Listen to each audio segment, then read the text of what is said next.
conosco, repercutindo, não é, Roberta, essa vitória, então, inicialmente ali do Botafogo com muita força, mas depois o time não conseguiu manter o mesmo desempenho, Roberta.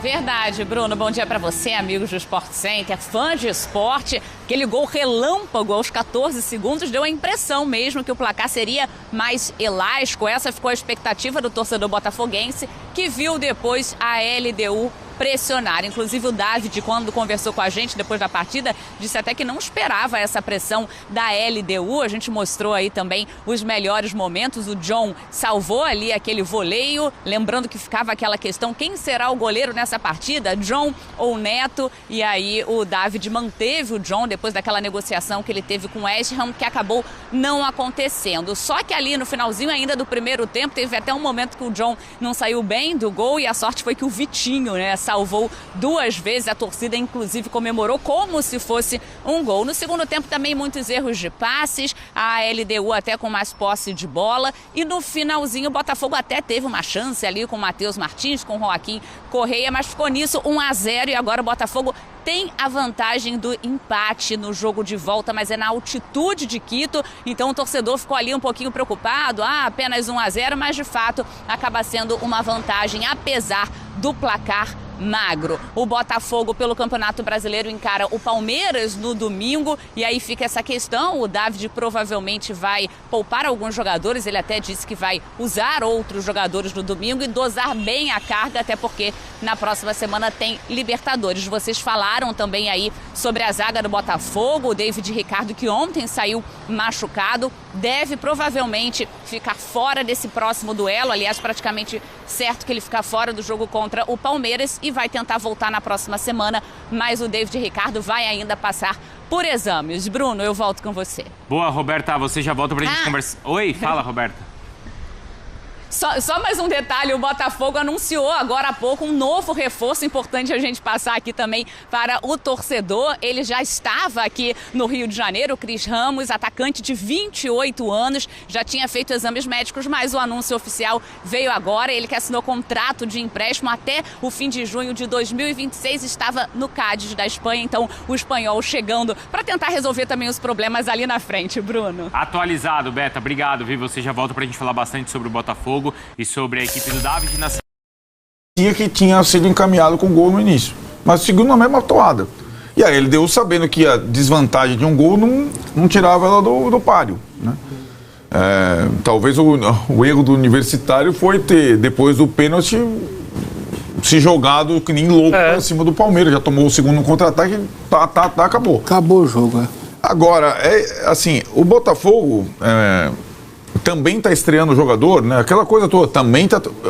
o número de jogadores inscritos que não tinham jogado a Libertadores ainda e que participaram do jogo da LDU é meio time, né? Então, agora, o que eu estou querendo ainda descobrir é o que o Ancelotti, filho, aliás, o Ancelotti pai estava lá ontem, vai fazer com 3 frentes. A gente não sabe ainda, ele é um técnico novo.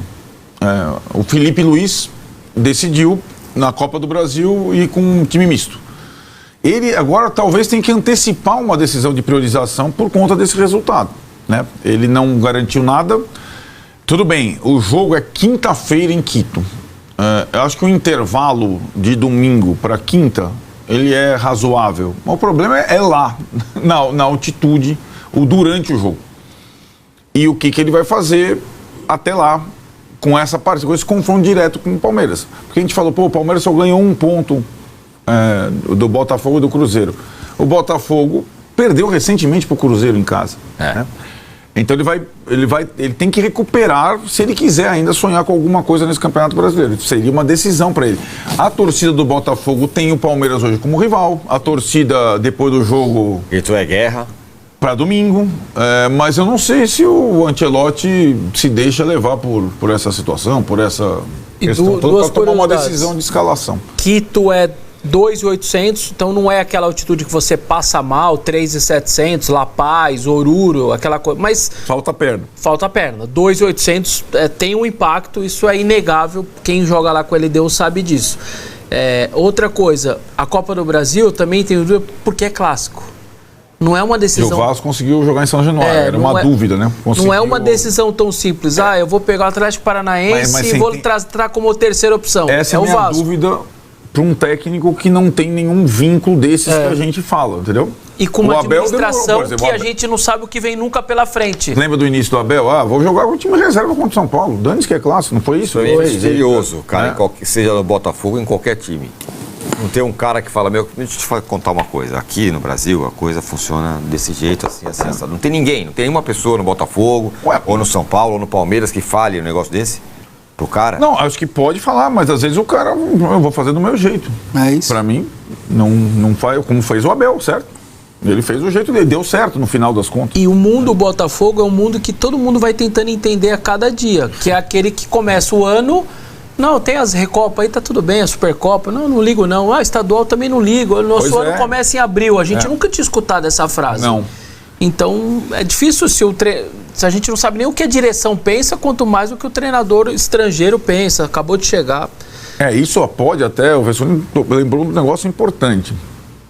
Nessa maratona de frente tripla que o Botafogo ainda tem, ter começado depois...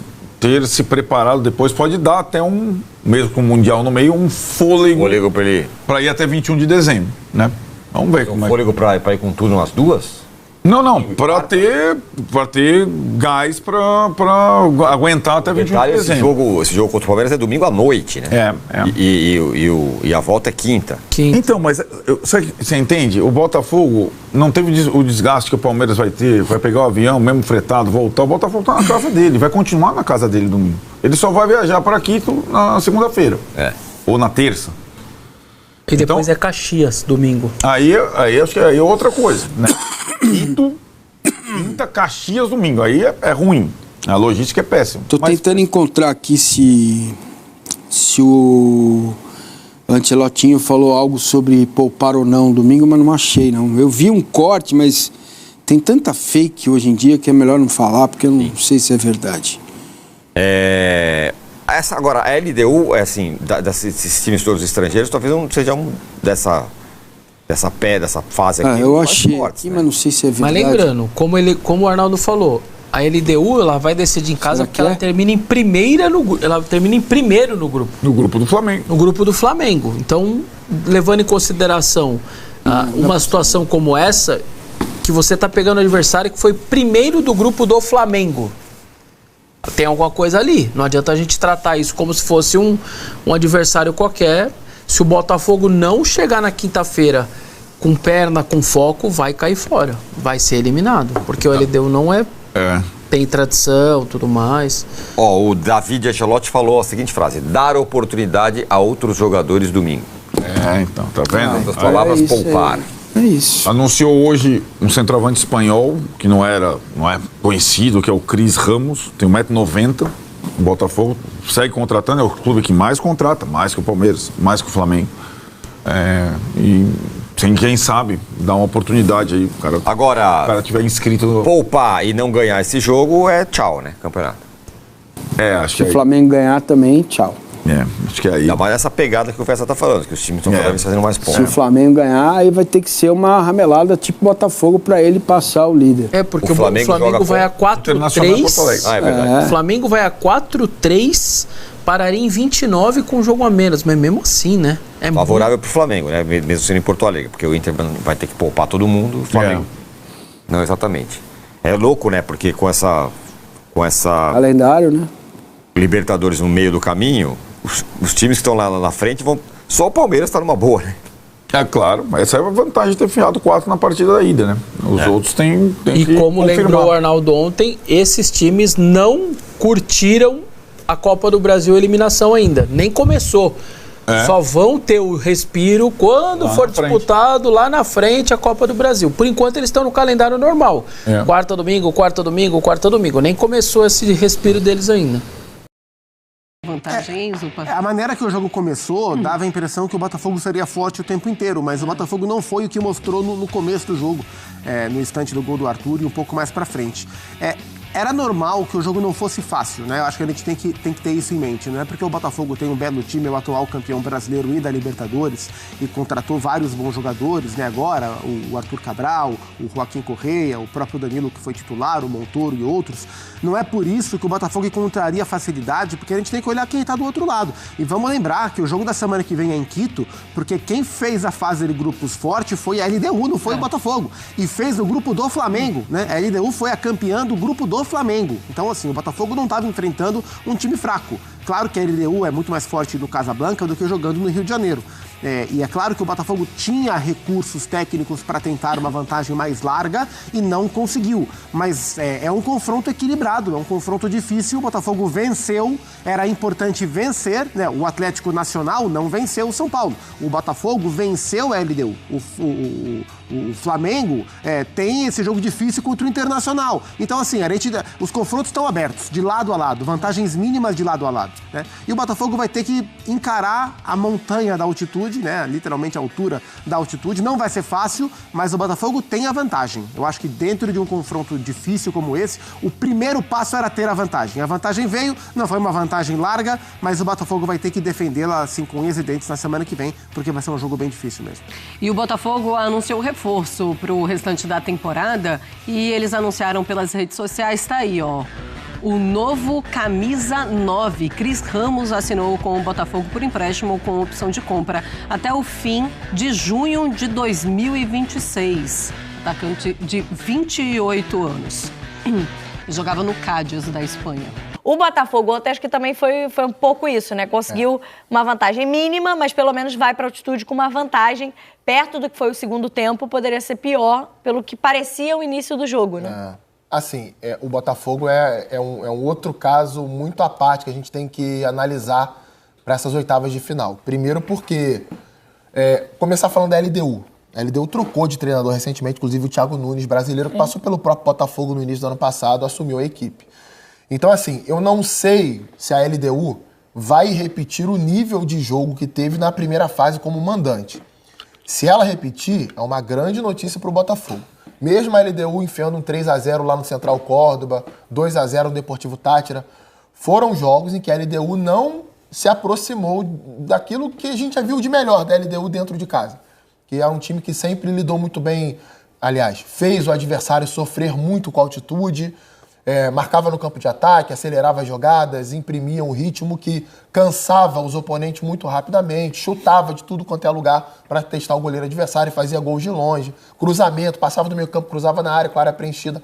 Eu não vi a LDU fazia muito pouco disso na primeira fase. Não sei se vai fazer agora com o Thiago Nunes.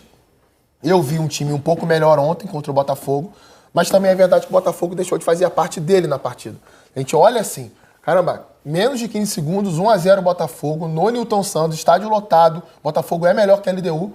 Eu imaginei que havia uma goleada pela frente. A pressão ainda continuou por alguns minutos, né? O Botafogo teve algumas chances. Mas, assim, não se sustentou durante muito tempo. A LDU marcou muito bem a saída de bola do Botafogo. O Botafogo teve dificuldades imensas para isso, algo que até me surpreendeu, porque você tinha ali jogadores que têm um bom passe, mesmo pressionados, conseguem sair de pressão, como Danilo, como Marlon Freitas. Os laterais do Botafogo têm essa característica também. E o time acabou não conseguindo. Não levava a bola ao campo de ataque, não pressionava a LDU corretamente. O Botafogo foi melhorar no jogo com as entradas do Correia, do Nathan Fernandes e principalmente do Matheus Martins e do Alan. Já com metade do segundo tempo. Já era de 25 para lá. Ali o Botafogo cresceu no jogo e poderia ter feito o segundo gol. É verdade também que a LDU, no momento em que foi melhor que o Botafogo, ela não teve tantas oportunidades, né? Tem uma bola que o Vitinho salva em cima da linha, tem uma outra bola que o Vitinho bloqueia dentro da área, que não chega a ser uma finalização, tem um voleio de entrada da área que o John coloca para escanteio, mas não foi uma produção também, uma oferta grande de chances.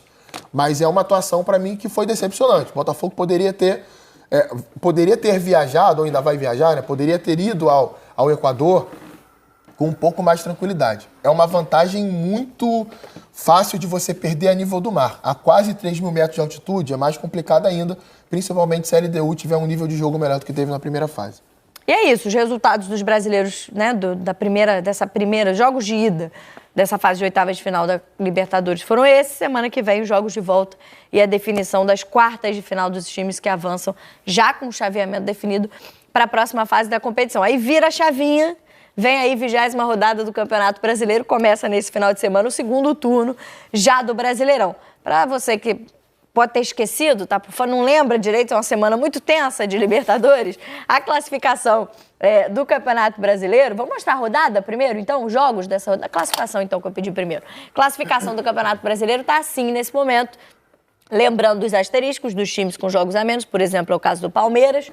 Tem 2 jogos a menos que o Cruzeiro, 1 a menos que o Flamengo, que tem 40 pontos e é o líder do Brasileirão.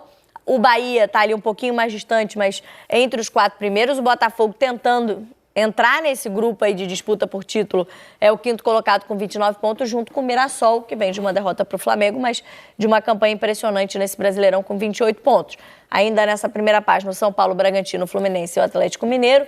Já na segunda página, aí a briga começa a ser pela zona de rebaixamento. A gente tem o Inter um pouco mais distante, com 24 pontos, mas Ceará, Corinthians, Santos, Grêmio, correndo risco, muito próximos ainda da zona de rebaixamento. E Vitória, Vasco, Fortaleza, Juventude e Sport, uma briga mais direta nessa rodada, inclusive, tendo chance ali de termos a única alteração entre Fortaleza, Vasco e Vitória. Só Corinthians e Vitória com 19 jogos na parte de baixo da tabela, né? É isso que eu tava vendo, né? Para apenas 6 times, o primeiro turno acabou. Só para 6 times. Isso. Porque todos os outros E acho que isso, 14. Camila, desculpa te interromper. Imagina. É um grande sinal de alerta para os dois. Sim. Porque significa dizer, por exemplo, que se o Vasco vence os 2 jogos atrasados, ele tem a mesma pontuação do Corinthians. Ele chega a 22 pontos, como o Corinthians tem. Então, até pelo que o Corinthians tem jogado no Campeonato Brasileiro, é preocupante, sim. E temos, então, ainda alguns jogos, a maioria desses jogos sem data ainda para acontecer, mas, enfim, acontecerão em algum momento. Então, muitos times com jogos a menos, embora a gente tenha acabado o primeiro turno nas rodadas do Campeonato Brasileiro. Amanhã começa a 20ª rodada, começa o segundo turno com Ceará e Bragantino, jogo das 4 horas lá no Castelão, transmissão do Premier. No mesmo horário, no Maracanã, tem Fluminense e Fortaleza, e às 6h30 da noite no Barradão, Vitória e Juventude. Na Ilha do Retiro, no mesmo horário, Sport e São Paulo, tudo com transmissão do Premier. Às 9 da noite, o 5º jogo do sábado, aí o jogo aqui do Sport TV, transmissão em 4K, que você já conhece. Às 9 da noite, na Neoquímica Arena, tem Corinthians e Bahia. No domingo, mais 4 jogos, começando às 4 da tarde, na Arena MRV com Atlético Mineiro e Grêmio. E no Morumbis, Santos e Vasco. O Santos vai mandar esse jogo no Morumbis também às 4 da tarde, os 2 jogos com transmissão do Premier. Às 6h30 da noite, no Beira-Rio, tem Internacional e Flamengo, também no Premier. E às 8h30 da noite, no Newton Santos, Botafogo e Palmeiras. Na segunda-feira, fechando a 20ª rodada, Mirassol e Cruzeiro, às 8 horas da noite, é o jogo aqui do Sport TV também no Maião. A gente tem o encerramento da 20ª rodada, então, na próxima segunda, todos os jogos aí dessa 20ª rodada, começando amanhã, terminando na segunda-feira. Então, atualizando para você como é que tá a situação do Campeonato Brasileiro, voltando o foco agora para a disputa nacional. Começando falando desse jogo entre Botafogo e Palmeiras, que envolve justamente os 2 times que entraram em campo por último na Libertadores, na quinta-feira, e se enfrentam no domingo. O Botafogo anunciou mais uma contratação, o espanhol, o Cris Ramos, o atacante, foi oficialmente anunciado pelo Botafogo hoje. Tem 28 anos, né? O destaque é a altura do Cris Ramos, né? É um centroavante, tem 1,90 m, então também é uma opção aí para a bola aérea do Botafogo, que tem hoje o Arthur Cabral e tem o Mastriani, né? Que foi menos utilizado pelo David, mais utilizado no trabalho anterior do Renato Paiva, mas é um atacante que dá opções diferentes, talvez, para o David, e um pedido dele, essa contratação, né? Assim, eu não conheço tão bem o Cris, né? Até dei uma olhadinha em alguma coisa, mas muito pouco, não me sinto ainda confortável para fazer uma análise mais complexa sobre ele. Era um jogador que estava na 2ª divisão da Espanha. Isso às vezes não quer dizer nada, né, porque a gente já teve casos de jogadores nesse mesmo contexto que vieram ao Brasil e se destacaram bastante, participaram de times vencedores. Mas o que eu pude, até conversando com pessoas do Botafogo, é de que havia necessidade de ter um centroavante que, assim como o Arthur Cabral, assim como o Igor Jesus fazia, consegue transitar por outros setores do campo, consegue ter intensidade, velocidade para duelar fora da área, para sustentar bolas fora da área, participar até de ações ofensivas ali, troca de passes, e ao mesmo tempo chegar na área para concluir. O Mastriani não é assim, o Mastriani é um jogador de área especificamente, né? E o Arthur Cabral, ele tem essa segunda característica também, de também duelar fora da área. Até a jogada do gol ontem é uma bola que ele rouba. Ele rouba a bola e puxa contra-ataque até terminar no cruzamento do Alex Telles pro Arthur finalizar. Mas é um jogador nesse sentido. Claro, precisa de tempo de adaptação ao Brasil, ao clube, entender como é que funciona o futebol brasileiro para começar a ter minutos. Mas o elenco realmente precisava de um reserva pro Arthur Cabral, que fosse um pouco mais parecido com o Arthur Cabral. O Mastriani não é parecido com o Arthur Cabral. Da janela, né, do Botafogo, pelo menos até agora, a principal e também mais cara contratação da história foi a do Danilo, que ontem pela primeira vez joga com o Marlon Freitas, né, que é o outro titular absoluto desse time. O Marlon vem do protocolo de concussão, estava fora dos últimos jogos, ontem voltou ao time. E ontem essa dupla não funcionou também, acho que até pela atuação do Danilo foi um pouco abaixo do que foi na partida anterior, na estreia, enfim, já estreou mostrando tudo que a gente já acompanhou do Danilo no Palmeiras, no futebol brasileiro. De certa forma, Raed, você imagina repetição dessa dupla, talvez, olhando para a semana que vem na Libertadores, jogo na altitude, o David possa dar rodagem a outros jogadores do time, o famoso poupar. O que você imagina para esse meio campo contra o Palmeiras? O Botafogo, ontem, ele teve certa dificuldade no jogo físico, né, no embate físico, mas não necessariamente com relação aos dois volantes. Foi só o nível de atuação e alguns ajustes ali de posicionamento, eu acho que são necessários. Quando o técnico da equipe, com rotina de treinamento, fala assim, eles precisam se ajustar, não é assim tão fácil, os dois têm características próximas, alguém precisa abrir mão em determinado momento para poder fazer uma outra função, para os dois poderem jogar juntos. Isso aí já dá um indício, uma indicação de que você precisa de uma rotina de treinamento um pouco mais pesada para que esses dois jogadores consigam se adaptar um ao outro, que não é um encaixe tão simples para que você faça de uma hora para outra, né? Mas eu imagino que essa vai ser a dupla titular de volantes do Botafogo para a temporada, porque o Danilo é a contratação mais cara, um jogador que sai do Brasil com projeção de seleção brasileira, e o Marlon Freitas é a referência comportamental dessa equipe, capitão, é um jogador que esteve presente nas conquistas do Botafogo, um dos únicos remanescentes que esteve presente nas conquistas do Botafogo. Então, eu não imagino que eles vão concorrer pela mesma vaga, que vai haver uma adaptação para que esses dois joguem juntos. Agora, precisa de rotina de treinamento para que eles se ajustem e o Botafogo não fique, não deva nada para o que o David Ancelotti pensa do sistema de jogo. E você falou, né, Coutinho, da entrada de alguns jogadores no segundo tempo ontem, a entrada do Alan no meio-campo muda um pouquinho também. O Botafogo consegue construir alguma coisa, né? Porque estava naquele momento sendo pressionado demais pela LDU. Verdade. É claro que tem um lado da própria LDU entendendo que estava chegando na reta final do jogo. E o 1-0 acaba sendo um resultado bom para eles, né? É uma vantagem mínima para eles tentarem tirar dentro de casa. E aí a própria LDU, depois dos 30, dá uma recuada, é menos agressiva e isso acaba fazendo com que o Botafogo fique mais com a bola. Mas o Alan entrou muito bem, conseguindo roubar a bola no campo de ataque, conseguindo fazer a bola rodar mais rapidamente, coisa que o Marlon e o Danilo acabaram não conseguindo, fazendo o jogo de ontem. Não quer dizer que estejam condenados, não possam jogar bem lá em Quito, não é isso. Eles têm qualidade, eles podem, claro, né, com entrosamento, se afinando, enfim. E ainda mais o Danilo, que está notoriamente sem ritmo ainda. Ele ainda precisa pegar mais ritmo e tem que ter calma com a análise dele. Mas eu acho que para esse jogo, o Alan precisa jogar. E eu não estou falando para tirar um dos dois, não. Acho que pode jogar os três, inclusive. Pode jogar com o Danilo, com o Marlon Freitas e Alan. E mais uma vez a gente vai falar aqui. Não se trata de um time defensivo, se os três jogarem. Até porque os três têm saída para o ataque. Você pode formar diversas maneiras diferentes ali. Se for os três, Renato Paiva vai fazer um tweet, hein? Vai falar que pode jogar com três volantes. Eu daria razão a ele, mas eu daria razão a ele. Com certeza. Porque essa história do Botafogo Way, né? De novo esse papo, que é um papo assim que... Ele é muito relativo, depende do jogo, depende do momento, depende da hora.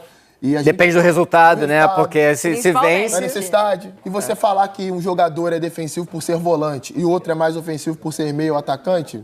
Isso aí, pra mim, não é futebol. Eu vejo futebol de outra maneira, é só a minha maneira. Mas, enfim, eu acho que o Alan poderia jogar em Quito. O Botafogo vai precisar de um time mais físico lá. E ele tá bem fisicamente, ele tem mostrado isso nos jogos em que participou. Até nos jogos em que ele não foi tão bem tecnicamente, você via que fisicamente ele vencia duelos. Ele até... Lembro muito do jogo contra o PSG, por exemplo, o papel que ele fez no meio-campo, de flutuação ali de um lado a outro para marcar, ajudando o Marlon Freitas e naquela ocasião, o Gregory, né, que ainda jogava no Botafogo, foi muito determinante. Então, para mim, esse jogador seria titular lá. Quem vai sair? Não sei. Mas um dos quatro da frente sairia, na minha opinião.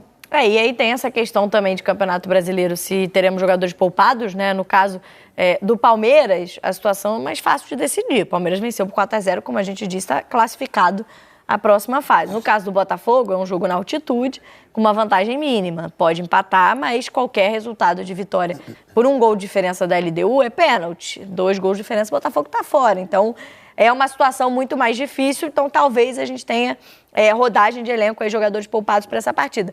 Para o Palmeiras, já não, né? Já pode pensar numa sequência para esse time titular, pensando que no meio da semana, aí sim, pode colocar até...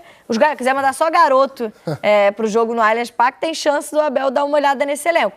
E, principalmente, dar sequência para uma formação ontem, que, claro, o resultado vai ter um peso muito grande, e a gente precisa considerar o adversário também, mas para o torcedor, a imagem que fica é, botou o Flaco e o Vitor Roque junto, que já tinham ido bem no segundo tempo contra o Ceará. Essa é a solução para o Palmeiras. Né? E eu vi um monte de meme da galera falando que era o novo Bebeto e Romário, mas tá mais pra Evair e Edmundo, né? É verdade. O Flaco e o... Não, é sério, porque conversando até com o Coutinho, ele falou ali do posicionamento, o Flaco um pouquinho mais... O Flaco que seria o definidor, o homem de área, baixando um pouquinho mais de linha para o Vitor Roque atacar espaço, era o Palmeiras de Evair e Edmundo. O Evair baixava a linha para criar espaço para Edmundo atacar. E depois repetiram no Vasco 97. Sim. Coisa. Mesma coisa. Mas então, voltando aqui à sua resposta e a gente falando... também na expulsão do Riveiros, que concedemos bons comentários sobre aqui no Tá Na Área hoje. Grande Riveiros. Sobre o Palmeiras e poupar jogadores, a gente precisa lembrar também que o Palmeiras está fora da Copa do Brasil, né? Então, na outra semana, no outro meio de semana, já é um Palmeiras que vai descansar. Então, eu imagino o Palmeiras com força máxima nos 2 jogos, inclusive. No meio de semana contra o Universitário... Também? Na vantagem... volta, de 4 gols? Não, primeiro o Botafogo, força máxima. Depois o outro jogo, aí o Abel vai ver como é que tá o cansaço dos jogadores, pontuar ali um ou outro fora, para no fim de semana do Campeonato Brasileiro voltar com força máxima. E é um Palmeiras que está com uma pontuação muito próxima do líder Flamengo, levando em consideração que tem um jogo a menos que o líder Flamengo, né? Flamengo com 18 rodadas disputadas, Cruzeiro com 19 e logo na terceira colocação Palmeiras com 17 rodadas disputadas. A gente até falou dessa agenda aqui no Tá Na Área na última semana, porque teoricamente na outra rodada, depois da Libertadores na semana que vem, o Palmeiras só joga na segunda-feira, né? Jogo contra o Sport. E dentro de casa, não tem viagem. No Allianz, ainda tem isso, né? Uma sequência de jogos em casa, mas pode ser que nessa semana de Copa do Brasil entre uma data de jogo atrasado do Campeonato Brasileiro, né? Porque Palmeiras tem jogos a menos, então pode ser uma possibilidade. Pode ser que não tenha a semana livre, embora por enquanto essa semana ainda esteja sem preenchimento. Mas falando um pouquinho dessa formação, Coutinho, ontem, de certa forma, surpreendeu não só começar com os 2, mas quem saiu do time, né? Porque contra o Ceará é o Sousa que sai, e o Vitor Roque, o Flaco Lopes entra, joga junto com o Vitor Roque no segundo tempo, e o Palmeiras consegue criar um pouco mais. Ontem, quem sai do time é o Facundo Torres, para que ele coloque o Maurício mais pelo lado direito do campo, onde o Facundo vinha jogando. É uma mudança, é uma outra mudança, mas que, pelo menos no jogo de ontem, dá indício importante. Você acha que vai dar sequência para essa formação? Essa é a solução para os problemas criativos do Palmeiras? Então, não é a única solução, né? Acho que isso... Eu não acho que seja assim. Você colocou um jogador, pronto, resolveu tudo. Mas eu acho que indica um caminho interessante para um time que nem sempre consegue ser tão criativo, nem sempre consegue resolver questões ofensivas quando encara adversários mais fechados. Então acho que pode ser o Flaco ali, não todo jogo, pode ser o Flaco ali, dependendo da partida, o Flaco pode jogar ali. Em outras partidas pode ser o próprio Maurício, ou o Veiga quando voltar, ou o Facundo Torres. O Abel ele já colocou em prática várias formatações diferentes dentro desse elenco que ele tem, vai ganhar jogadores também, acredito até o final do ano ainda deva chegar mais gente ali para preencher algumas lacunas que o plantel tem, mas não acho que seja só isso, até porque o jogo ontem, é claro que isso não é dito quando você enfia 4-0 fora de casa contra o Universitário. Mas não é um jogo, com exceção do segundo tempo, depois da expulsão do Riveiros, de alta posse de bola do Palmeiras. Que o Palmeiras, olha como o Palmeiras saiu de trás, em cima de uma marcação alta, construindo com bola de pé em pé, e iludiu a defesa adversária. Não, foi um jogo de troca de ligação direta no início, que o Palmeiras controlava a bola perto da área adversária e rapidamente resolvia na conexão desses 2 jogadores. Sim. Né, que... Como eu falei, em comparação à defesa adversária, são bem superiores tecnicamente. Esse mesmo cenário você não vai ver no futebol brasileiro. Não quer dizer que Flaco Lopes e Vitor Roque não possam se entender também em jogos contra adversários mais qualificados, como aconteceu, por exemplo, contra o Ceará. A defesa do Ceará é melhor que a defesa do Universitário. E os dois foram muito bem. Em menos de 15 minutos dos dois em campo, o Palmeiras conseguiu virar o jogo.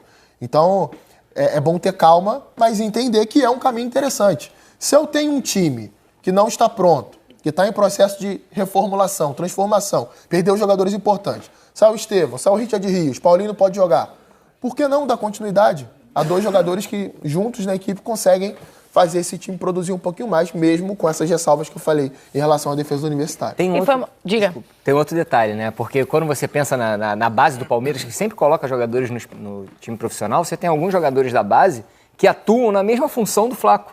Então você tem a possibilidade de utilização do Luíde, do Thales, jogadores de destaque na base, que poderiam fazer essa dupla ali por trás do Luíde entrou ontem, inclusive, no final, no lugar do próprio Flaco. E com relação ao Facundo Torres e ao Sousa, eu acho que vai de acordo com o que ele pensa, o jogador que vai fazer o meio lado do campo. Por exemplo, quando utilizar o Maurício, vai jogar o Sousa. A não ser que ele mude o corredor do Facundo, que eu acho muito difícil. Agora, se por algum acaso ele entrar com o Felipe Anderson, aí pode jogar o Facundo. Porque o Felipe Anderson pode fazer ali o meio e liberar o espaço para liberar o corredor do lado esquerdo para a subida do Piquerez.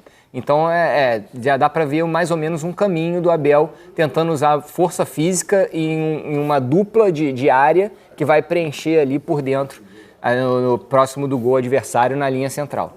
A boa notícia, né? O Felipe Anderson voltando também, veio de uma lesão, foi opção, foi utilizado ontem no segundo tempo. E outra boa notícia também do Vitor Roque, né? Que com essa dupla fez gols, assistências importantes, já são cinco gols na temporada. A notícia hoje de despedida do Marcos Rocha, que está deixando o Palmeiras seguindo para o Grêmio. Hoje é a terceira opção, digamos assim, porque chegou o Kelvin, o Giai é o titular, Marcos Rocha está seguindo o caminho dele para o Grêmio. E a gente está levantando aqui no nosso telaço os últimos confrontos entre Botafogo e Palmeiras que decidiram coisas importantes nos últimos anos, além de campeonatos brasileiros, né, que tiveram ali em disputa direta desde 2023. A gente está lembrando, inclusive, no Brasileirão de 2023, na 12ª rodada, o Botafogo vence por 1-0, e tem um jogo de volta, que é o jogo, talvez, do título do Palmeiras, que é a virada dentro do Newton Santos, jogo que ficou marcado, né, na campanha do Botafogo, que dali para frente não venceu mais, acabou perdendo o título brasileiro, que parecia muito próximo, para o próprio Palmeiras. E em 2024, no ano passado, o Botafogo vence o jogo de ida no Campeonato Brasileiro. Os dois se enfrentam nas oitavas de final da Libertadores. O Botafogo vence em casa, empata no Allianz e se classifica, elimina o Palmeiras da Libertadores nas oitavas. O Botafogo vai ser campeão no final das contas. Também vence o segundo jogo no Campeonato Brasileiro. Todos os confrontos decisivos do ano passado, o Botafogo venceu também o Palmeiras no Brasileirão 2 vezes e foi campeão brasileiro. E nesse ano, na primeira rodada, a gente teve Palmeiras e Botafogo no Allianz, 0-0. Ainda tivemos o confronto das oitavas de final da Copa do Mundo. Nesse ano, o jogo decisivo deu Palmeiras, que foi o confronto da Copa do Mundo de Clubes, que o Palmeiras sai vencedor e que se classifica para enfrentar o Chelsea nas quartas de final. Teremos agora o jogo de volta do Campeonato Brasileiro, aí não numa disputa muito direta, né, Raed? Porque o Palmeiras, como a gente falou, está bem próximo ali de Cruzeiro e Flamengo, até pelos 2 jogos a menos. O Botafogo já precisa remar um pouquinho mais, está um pouco mais distante em pontos dessa briga nesse momento do Brasileirão. Tô até abrindo aqui a tabela de novo para ver o posicionamento do Botafogo. O Botafogo, nesse momento, está com um jogo a mais... o mesmo número de jogos do Palmeiras, porém 7 pontos atrás. Também tem 2 jogos a menos que Flamengo e Cruzeiro e tem 29 pontos, né? Aí, ó. A gente botou ali para facilitar. Muito obrigado, chefe. Mas é um Botafogo que, independente do posicionamento da tabela do Campeonato Brasileiro, a gente tem que entender também que é um Botafogo que vive em constante reformulação, né? A gente acabou de falar de um jogador, o espanhol, o Cris Ramos, que acabou de chegar, atacante de referência, que chega para uma função que o Botafogo tinha um jogador no elenco, que era o Juan Cruz, que era praticamente com características ali muito próximas. Um jogador que, como o Coutinho falou, é um jogador que consegue fazer a área e também fazer ali as funções que se exigem hoje de qualquer atacante que não seja só de definição. Então é um Botafogo que vive em constante reformulação, tem aí poucos jogos sob o comando do David Ancelotti, que ainda está tateando no que ele pode fazer no time, né, no melhor modelo de jogo que ele pode encontrar com os melhores jogadores. E é um confronto dificílimo contra o Palmeiras, independente do passado das duas equipes. É um confronto dificílimo de duas equipes que almejam ficar ali na zona de classificação para Libertadores ou brigar pelo título brasileiro. E o Campeonato Brasileiro não dá pausa para ninguém. Toda rodada vale a mesma coisa, 3 pontos, e você precisa pontuar sempre. Calma, não vai embora ainda. Aqui em cima tem um vídeo especialmente escolhido para você. E aqui embaixo tem o último vídeo que a gente postou. Corre lá e assiste, é maneiro. E aqui você vai se inscrever no canal. Clica aqui, se inscreve no canal, dá essa moral pra gente. Tamo junto.